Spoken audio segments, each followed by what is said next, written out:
அது திமுக என்றாலே அங்க ஊழல் மிகுந்த ஒரு கட்சி தான் என்பதை நாடறிந்த உண்மை. இறங்கவே இல்லையே, அதுக்குள்ள அப்படியே கதறாங்க பதறாங்க. இந்த ஊழல் கட்சிகளும் ஊழலில் ஊறி போன கட்சிகளையும் விட்டு எங்களுக்கு சீமான எல்லாம் கணக்கிலே கிடையாது. இப்போ இந்த கேப் மாதிரி மொள்ள மாதிரித்தனம் அது ஒரு பக்கம், நாலா பக்கமும் நாரடித்துக் கொண்டிருக்கின்ற இந்த திராவிட முன்னேற்ற கழகத்தை அகற்ற வேண்டும் என்று சொன்னால் தமிழக வெற்றி கழகம் தாவேகா என்பது 3 எழுத்து, வெற்றி என்பது 3 எழுத்து, அண்ணன் விஜய் என்பது 3 எழுத்து. தமிழக வெற்றி கழகத்தை எவனும் இனிமேல் இந்த 2026 நிச்சயமாக அவருக்கு ஒரு எதிர்காலம் இருக்கிறது என்பதை தாமரை மலராது. ஐயா வணக்கம்யா. வணக்கம். விஜய் அதிமுக கூட்டணி உருவாகும்னு எல்லாரும் எதிர்பார்த்துருந்தாங்க. திமுகவுக்கு ஒரு பெரிய சவாலாக இருக்கும்ட்டு இன்னைக்கு ஒரு வருஷத்துக்கு எலெக்ஷனுக்கு ஒரு வருஷத்துக்கு முன்னாடியே பார்த்தா பிஜேபி செட் பண்ணிடுச்சு. பிஜேபி ஏடிஎம்கே அலைன்ஸ் தாண்டு இப்போ திமுகவும் ஏடிஎம்கே அப்படின்னு ஆயிடுச்சு. இப்போ விஜய் தனித்து விடப்பட்டாரா? எப்படி விஜயோட மூவ் இதுக்கு மேலே எப்படி இருக்கும்னு நினைக்கிறீங்க? அதாவது ஒட்டுமொத்த தமிழகமும் இன்னைக்கு இளைஞர்கள், அதாவது ஊழலில் ஊறி போன கூட்டணி ஒன்று, ஊழல் கூட்டணி ரெண்டே தான். தமிழ்நாட்டில் ஊழலிலே ஊறி போன கூட்டணி ஒன்று எப்பயுமே போட்டியிடும், அதை எதிர்த்து ஊழல் கூட்டணி போட்டியிடும்.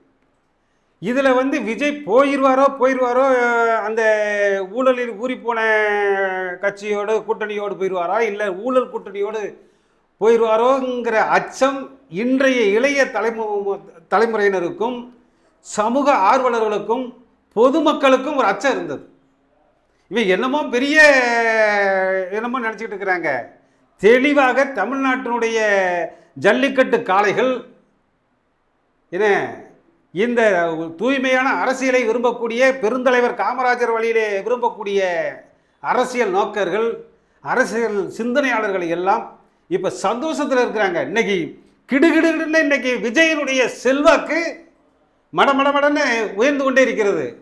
இதை சொல்லுகின்றவன் தமிழ்நாடு மதுகுடிப்போர் விழிப்புணர்வு சங்கம் டாஸ்மார்க் மதுப்பிரிவினுடைய 45% வைத்திருக்கின்ற ஒரு மாநில தலைவன் செல்லப்பாண்டியன் பேசுகிறான்னா அப்போ எங்கே இருக்கோன்னு பாருங்கள். நாங்களே உன்னிப்பாக இந்த அரசியலை கண்காணித்து இன்னைக்கு இப்போ பார்த்துட்டு இருக்கோம். ஏன் சொல்கிறேன் அப்படின்னா, அதிமுக இப்போ இடி ரைடு நடந்தது, 1000 கோடி ஊழல் நடந்ததுன்னு, டாஸ்மார்க்கில் ஊழல் நடந்ததுன்னு ஒரு இடி ரைடு நடந்தது. அவர்களை ஊழல் குற்றச்சாட்டு சொன்னாங்க திமுகவை. அது திமுக என்றாலே அங்கே ஊழல் மிகுந்த ஒரு கட்சி தான் என்பதை நாடறிந்த உண்மை. அப்படி இருக்கும்போது என்னமோ இவர் நம்ம எடப்பாடி பழனிசாமியுடைய அதிமுக புனிதமான கட்சி, அது ஊழலே பார்க்காத கட்சி, அதோடு விஜய் அவர்கள் கூட்டணி வைத்தால் ஆட்சியை பிடிப்பார் அப்படிங்கிறலாம் ஒரு கணக்கு போட்டாங்க. சிந்தனையில தெளிவு மிக்க ஒரு சரியான தலைவன் சரியான நேரத்தில், ஏன் ரஜினிகாந்த் கூட இந்த வர்றேன்னு சொல்லிட்டு அவரால் ஒரு ஸ்டெடியான அரசியலுக்குள்ள நுழைய முடியாத சூழ்நிலையில் தெளிவான அடி ஒவ்வொன்றும் இடியாக அந்த மணி ஓசையோடு, யானை பலத்தோடு, தும்பிக்கை நம்பிக்கையோடு, யானை தந்தத்தோடு, போர்க்குணம் கொண்ட யானை பலத்தோடு களத்தில் வந்துக்கிட்டு இருக்கிறவங்களுக்கு மத்தியில் இந்த ஊழல் கட்சிகளும் ஊழலில் ஊறிப்போன கட்சிகளையும் விட்டு ஒதுங்கி அவர்களை எல்லாம் இப்போ அற்புதமாக ஓராண்டுக்கு முன்னாடியே நாங்கள்லாம் இப்போ ஊழல் கட்சிகளோடு கூட்டணிங்கிற நிலைமைக்கு 2 பேர் பிரிஞ்சிட்டாங்க. தெளிவான அரசியல் தெளிவான நீரோடையிலே தெளிவான பார்வையிலே விஜய் அவர்கள் இருக்கின்றார்கள். அடுத்து எடுத்து வைக்கின்ற ஒவ்வொரு அடியும் அந்த யானையினுடைய அடி செருக்குமா? நிச்சயமாக செருக்காது. அது போர்க்குணம் கொண்ட யானையினுடைய அடி ஒவ்வொன்றும் இடியாக அரசியலில் விழும் என்பதை நேரத்தை சொல்லிக்கிறேன். ஐயா, மத்தியில் பாஜக ஆட்சி, அவங்க ஒரு பவராக இருக்காங்க. இங்கே தமிழகத்தில் திமுக ஒரு ஆளுங்கட்சி. இந்த 2 யானை பலத்துடன் உங்கள் யானை மோது எப்படி அது? ஏங்க யானை வேற, நீங்கள் மத்தியில் பாஜக ஆட்சின்னா அது என்னங்க தாமரைங்க. தாமரைக்கு தாங்கிறதுக்கு 2 இலை வேணும். இலை இருக்கணும், கீழே என்ன இருக்கணும் சொல்லுங்கள்? தண்ணி இல்லாமல் அங்கே தண்ணி இருந்தால் தான் தாமரை மலரும். அங்கே தண்ணியை 2 யானை உள்ளே போய் குளத்துக்குள்ளே போய் 2 சிலிப்ஸ்னா தாமரை காணாமல் போகும். என்ன இன்னைக்கு அங்கே 2 பேர் அங்கே குழப்பிக்கிட்டு இருக்கிறாங்க. நிதிஷ்குமாரும் ஐயா சந்திரபாபு நாயுடு ஒரு சிலிப்புனாங்கனாங்க அங்கே தாமரை அங்கே தவிச்சு போகும். அந்த நிலைமையில் அங்கே இருந்துக்கிட்டு அவங்க நாங்கள் என்னமோ கட்டுக்கோப்பா இருக்கேன்னு அவங்க நினச்சிட்டு இருக்கிறாங்க. அங்கே நிதிஷ்குமார் கையிலையும் சந்திரபாபு நாயுடு கையிலையும் அங்கே இருக்குது. இங்கே வந்தால் ஊழல் எப்படா இந்த ஆட்சி தொலையும், எப்போ இந்த மக்களுக்கு விடிவு பிறக்கும் என்று தவிச்சு கொண்டிருக்கிற நேரத்தில் இங்கே இவங்க வந்து தாமரை வந்து இலையோடு கூட்டணி. ஏண்டா தாமரை இலைக்கு மேலே தான் தாமரை வைக்கணும். தாமரையை தலையில் வைக்க முடியாது. தமிழ்நாட்டிலே ஒரு காலமும் தலைநகரிலே தமிழ்நாட்டிலே தாமரை மலராது. ஏன்னா இந்த குளத்துக்குள்ளே வந்து இந்த யானை உள்ளே இறங்குச்சுன்னா என்ன ஆகும்? இன்னும் இறங்கவே இல்லையே, அதுக்குள்ளே அப்படியே கதறாங்க பதறாங்க. குளத்துக்குள்ளே என்ன நினைக்கிறாங்கன்னா அந்த தண்ணி தடாகத்திலே தாமரை அப்படி மலரப்போகுதுன்னு நினைக்காங்க. அங்கே சூரிய வெளிச்சம் பட்டாவே இது இலை கிடைச்சா அது மேலே மொட்டை நிற்கும் தாமரை. திடீர்னு சூரிய ஒளி பட்டுச்சுன்னா டக்குன்னு மலர்றதுக்கு வாய்ப்பு இருக்குது. இதைத்தான் அழகா சொன்னார் யார், நம்ம விஜய் அவர்கள். என்ன சொன்னாங்க, இவங்க பிஜேபிக்கு பி டீமு அப்படின்னாரு. சூரிய ஒளி பட்டாலும் மலர்வதற்கு தயாராக இருக்கக்கூடிய தாமரை, இலை தண்ணி இல்லாமல் தாமரை மலராது. அதுவும் அது இலை மேலே தான் அமர முடியும். இந்த சூழ்நிலையிலலாம் பார்க்கின்ற பொழுது யானை அது காட்டிலே இருந்தாலும் அது நாட்டிலே இருந்தாலும், காட்டிலே இருந்தாலும் அது யானை பலம் தான். அதுக்கு நாட்டுக்குள்ளே வந்தாலும் அந்த மக்களோடு அவர் அன்பாக பழகக்கூடியது யானை. அன்பாக கோயிலிலே இருக்கக்கூடிய ஒரு பக்தர்களுக்கு அருள்வாளிக்கக்கூடிய அளவில் இருக்கக்கூடிய யானை எந்த விதத்திலையும் ஒரு சரியான சின்னத்தோடு விஜய் அவர்கள் வருகின்றார்கள். அதனால் தமிழக வெற்றி கழகத்தை எவனும் இனிமேல் வந்து இந்த 2026 நிச்சயமாக அவருக்கு ஒரு எதிர்காலம் இருக்கிறது என்பதை தமிழ்நாடு மதுகுடிப்போர் விழிப்புணர்வு சங்கம் பதிவு செய்கிறது. ஆல்ரெடி 2026 தேர்தலுக்கு திமுக கூட்டணி ஏற்கனவே ஒரு ஸ்டெடியாக இருக்குது. இன்னொரு சைடு பார்த்தீங்கன்னா இப்போ பிஜேபி அதிமுக கூட்டணி ரெடி ஆகிடுச்சு. இப்போ வந்து தனியாக இருக்கிறது பார்த்தீங்கன்னா சீமான் அவர்கள் மட்டும்தான் தனியாக இருக்கார். இப்போ அவரோட முடிவு என்னவா இருக்கும்? அவர் எந்த 2வது கூட்டணியில் போவாரா இல்லை விஜய் கூட சேர்றதுக்கான வாய்ப்பு? அவர் திமுக வந்து பார்த்திங்கன்னா அவங்களுடைய காங்கிரஸு, கம்யூனிஸ்ட்டு, விடுதலை சிறுத்தைகள், இப்போ விடுதலை சிறுத்தைகளே உரிமிட்டு கிடக்கு. எங்கள் மாம்பழம் வந்துச்சுன்னா என்ன பண்ணுறதுங்கிற மாதிரியெல்லாம் ஒரு பிரச்சனை போய்கிட்டு இருக்கு. அதனால் அதாவது திமுகவுடைய எதிர்கால 2026 தேர்தல் அரசியல் களம் வந்து இன்றைக்கி நம்ம இந்த பூமுடிக்காரர் ஒருத்தர் இருக்கார்ல, பூமுடிக்காரர் வந்து அவர் பேசின பேச்சுக்கு நான்லாம் வந்து சிவன் கோத்திரம், தமிழ்நாட்டில் இருக்கக்கூடிய பச்சை தமிழன் அவனுமே பெரும்பாலானோர் சிவகோத்திரத்தை பின்பற்றக்கூடியவர்கள்.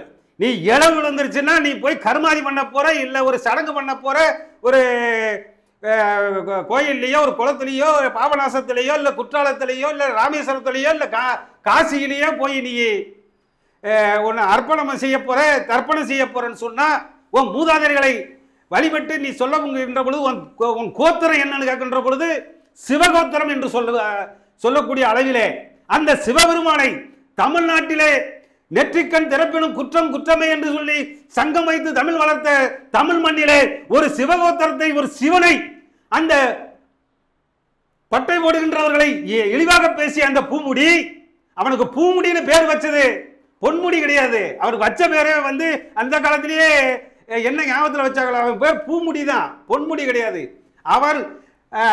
அவளை இழிவாக பேசியும் அந்த சங்கம் வைத்து தமிழ் வளர்த்த தமிழ் மண்ணிலே சிவபெருமான் வளர்ந்த சிவபெருமான் இங்கே தமிழ் வளர்க்க இந்த தமிழ் மண்ணிலே பிறந்த அந்த சிவபெருமானுடைய விபூதியை இட்டு இடுகின்றவர்கள் எல்லாம் இழிவாக பேசிய இந்த பூமுடி இருக்கின்ற கட்சி இன்னைக்கு அந்த பூமுடியை கட்சியை விட்டு நீக்கினாலும் விக்கிரவாண்டியிலே புகழேந்திக்கு புகழஞ்சி செலுத்துகின்ற பொழுது ஏண்டா ஒரு தமிழ் திராவிட முன்னேற்ற கழகத்தினுடைய கட்சியுடைய தலைவர் பொதுச் செயலாளர் துரைமுருகன் கையெழுத்து போடுவதற்கு பதிலாக மு.க. ஸ்டாலின் கையெழுத்து போடுறாரு, உன்னை நீக்கிட்டேன்னு கட்சியை விட்டு. நீக்கின மறுநாளே விக்கிரவாண்டியில போய் பொதுக்கூட்டத்தில் விக்கிரவாண்டி திமுக எம்எல்ஏ முன்னாள் எம்எல்ஏ புகழேந்தி செலுத்துவதற்காக அங்கே போய் உட்காந்துருக்கான். என்னையா இது? இப்போ கட்சியை விட்டு நீக்கிறாங்க, இல்லை உங்களை இந்த யூடியூப் சேனல் விட்டு நீக்கிறாங்க, திரும்ப உள்ள வர முடியுமா? ஆக இந்த கேப் மாதிரி மொள்ள மாதிரித்தனம் அது ஒரு பக்கம், சோழிக்கே பீச்சேன்னு இங்கிட்டு ஏவா வேலு, இங்கிட்டு நம்ம சேகர் பாபு ஒரு சைடு, அங்கிட்டு ஒரு ரவுடி கூட மோதிக்கிட்டு கிடக்காரு.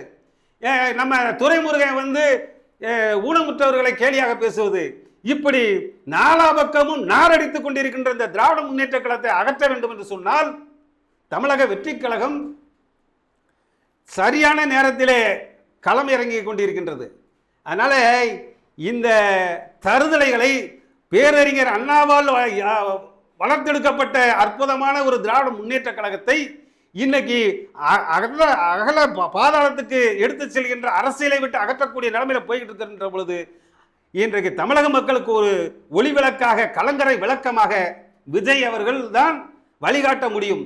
நீங்க கேட்குறீங்க சீமானுடைய கொள்கைக்கும் விஜயனுடைய கொள்கைக்கும் ஒத்து வராது. ஏன்னா அவரே சொல்லிட்டார், இவர் வந்து திராவிட கொள்கையை பின்பற்றக்கூடியவர், தமிழக வெற்றி கழகத்துடைய தலைவர். அவர் வந்து தமிழ் தேசியத்தை பற்றி பேசக்கூடியவர். ஆக ரெண்டு பேருக்கும் ஒத்து வராது. இவர் ஏற்கனவே சீமான் அவர்கள் அண்ணாமலையோடு சேர்ந்து சில குஜாலா வேலைகள் எல்லாம் செய்து கொண்டிருந்ததனால் அவர் வந்து இப்ப பிஜேபியுடைய பி டீமாக தான் 2026 இருப்பார். ஒழிய 234 தொகுதியிலையும் வேட்பாளரை நிறுத்துவார். ஆனால் ஒரு தொகுதியிலையும் அவர் வெற்றி பெறப் போவதில்லை. அவருடைய வெளிப்படையாக இவர் பிஜேபிக்கும் அந்த பிஜேபி இருக்கின்ற கூட்டணிக்கும் விசுவாசமாக இருப்பாரே தவிர நிச்சயமாக இவர் வெற்றிக்கான இலக்கிய பாதையிலே செல்ல மாட்டார் என்பதை ஒட்டுமொத்த தமிழக அரசியல் நோக்கர்கள் கவனித்துக் கொண்டிருக்கின்றார்கள். அதனால எங்களுக்கு சீமான எல்லாம் கணக்கிலே கிடையாது. இப்போ நல்ல தெளிவாக புரிஞ்சுக்குங்க. சீமான் வந்து 2026 தேர்தல் அரசியல் களத்தில் அவர் வந்து 234 தொகுதி வேட்பாளர் நிறுத்தலாம். அதனால பிரயோஜனம் கிடையாது. ஏன்னா அவருடைய இந்த ஒரு மாத காலத்திற்குள்ள ஈரோடு தேர்தலிலே அங்கே பின்புலமாக பிஜேபி கூட இருந்து அவர் ஓட்டு சதவீதத்தை அதிகரிப்பதற்கு உறுதுணையாக இருந்த செய்தியெல்லாம் வந்தது. அதனால இவர் இன்னொன்று, இந்த தமிழ்நாடு என்பது தெலுங்கர்கள், மலையாளி, கன்னடம் அனைத்தும் இருந்த திராவிடர்கள் அதிகமாக இருக்கக்கூடியது. ஒட்டுமொத்த தமிழகத்தையும் வழிநடத்தக்கூடிய அளவிலே அந்த திராவிடத்தை பேசக்கூடியவனால்தான் தலைமையேற்று நடத்த முடியும் என்ற நிலைமை இருக்கிறதுனால சீமானவர்கள் 2026 தேர்தலிலே அரசியல் களத்திலே அவர் வந்து ஒரு விஜய் அவர்களுக்கு எதிரி அல்ல. அப்படி எடுத்துட்டா திராவிட முன்னேற்ற கழகத்தை அகற்றுவதற்கு தமிழக மக்கள் தயாராக இருக்கின்றார்கள். தலைவனை தேடினார்கள். இன்று தலைவன் தயாராகிவிட்டான் என்பதை அந்த ஒளிமயமான எதிர்காலத்தை விஜயனுடைய உள்ளத்திலே தெரிகிறது என்று நினைக்க ஆரம்பித்து விட்டார்கள். ஆக திராவிட முன்னேற்ற கழகமும் 2026 தேர்தலிலே விஜய்க்கு எதிரி அல்ல. அப்படியே இங்கிட்டு வந்துட்டா அண்ணா திராவிட முன்னேற்ற கழகமும் பிஜேபி என்னைக்கு ஒன்று சேர்ந்ததோ ரெண்டு பேரும் பேசினது, ரெண்டு பேரும் அதிமுக 10 ஆண்டு காலம் ஆட்சியில் இருந்த பொழுது கொள்ளையடித்ததை கண்டுகொள்ளாத ஈடி ரைடு நடத்தி அன்னைக்கும் இன்றும் பாட்டுக்கு மேலே 10 ரூபா கொள்ளையடித்ததை அன்றும் அடித்ததை ஈடி ரைடு நடத்தி தலைமைச் செயலகத்தில் உள்ளே நுழைந்து தலைமைச் செயலாளரையே கைது செய்து நடவடிக்கை எடுக்காத பாஜகவை பற்றி தமிழக மக்கள் அறியாமல் இல்லை. ஆகவே ஊழலில் ஊறிப்போன கட்சி அகற்றப்பட போகிறது. ஊழலிலே கூட்டணி வைத்திருக்கின்ற கட்சியும் அகற்றப்பட இருக்கின்றது. ஊழலற்ற நம்ம கனிமொழி நம்ம தமிழிசை சொல்றாங்க 2வது இடம்னு. நேற்று பேட்டி தமிழிசை சவுந்தரராஜன் பேட்டி கொடுக்குது. உனக்கு தலைவராக வந்திருக்கக்கூடியவர் அதிமுக இருந்து பிஜேபிக்கு இப்ப வந்தவர், அவர் உனக்கு தலைவர், 2வது கட்சிக்கு வந்த தலைவர். இந்த அம்மா பேட்டி கொடுக்கும் போது ரைட் சைடில் யார் இருக்கா தெரியுமா? எச் ராஜா இருந்தால் பரவாயில்ல, இல்லை பொன் ராதாகிருஷ்ணன் பக்கத்தில் உட்காந்துருந்தா பரவாயில்ல, இல்லை அண்ணாமலை உட்காந்துருந்தா பரவாயில்ல. Right side Karate Thiyagarajan. அந்த கராத்தே தியாகராஜன் அதிமுகவில் மேயராக இருந்தவர், காங்கிரஸில் இருந்தவர். இங்கிட்டு அவர் லெஃப்ட் சைடு எடுத்துக்கிட்டீங்கன்னா கரு தியாகராஜன், அவர் சரத்குமார் கட்சியில் இருந்தவர். இது ரெண்டையும் வச்சுக்கிட்டு வந்தவன் போன கட்சியிலாம் வந்தவங்களையெல்லாம் உட்கார வச்சுக்கிட்டு 2வது இடத்திற்கு போட்டி கொடுக்கின்றவர்கள் விஜய். ஏண்டா சிங்கிளா சிங்கம்மா தனியா தன்னுடைய சொந்த பலத்தில் தமிழக மக்களை தழுவி தட்டி எழுப்பி ஆரத்தழுவி உங்களுக்கு தமிழக வெற்றி கழகத்தை உருவாக்கி தொண்டன் போடுகின்ற துண்டையெல்லாம் தூக்கி தோளிலே போட்டுக்கொண்டு நடந்து வந்த ஒரே தலைவர் விஜய் அவர்கள். அவரை பார்த்து இந்த அம்மா சொல்லுது, இவங்க 2வது இடத்துக்கு திமுகவுக்காக போட்டு, உன் பக்கத்தில் உட்காந்துருக்க நீ வச்சிருக்கிற தலைவர் 2வது கட்சியிலிருந்து வந்தவர், இங்கிட்டு உன் பக்கத்தில் உட்காந்துருக்கிறது பக்கத்து கட்சியிலிருந்து வந்தவர். இப்படி எல்லாம் வச்சுக்கிட்டு இவங்க வந்து தமிழக வெற்றி கழகத்துக்கு வந்து 2வது இடம். நாங்க 3வது இடமே இருக்கட்டும். 3வது இடம் என்பது ஊழலில் ஊறிப்போன கட்சி திமுக. ஊழல் கட்சி அதிமுக உங்க கூட்டணி. ஊழலில் ஊறிப்போன கூட்டணி 1, ஊழலில் ஊறிப்போன கட்சி கூட்டணி 1, ஊழல் கூட்டணி 2, 3வது கூட்டணி நாங்க. ஊழலற்ற கூட்டணியா? தமிழக வெற்றி கழகம் ஊழலற்ற 3வது அணி நான் வச்சுக்கோ. அந்த 3வது அணியில 3 எழுத்து வெற்றி. தமிழக வெற்றி கழகம் தாவேகா என்பது 3 எழுத்து, வெற்றி என்பது 3 எழுத்து, அண்ணன் விஜய் என்பது 3 எழுத்து. நாங்கள் ஊழலற்ற 3வது கூட்டணியிலே முதல் கூட்டணியாக தமிழகத்திலே அங்க தலைமை பொறுப்பை ஏற்க விஜய் அவர்கள் வருவார்கள். அதை தமிழிசை சவுந்தரராஜன் வேடிக்கை பார்ப்பார் என்று பதிவு செய்கிறேன். நன்றி, வணக்கங்க.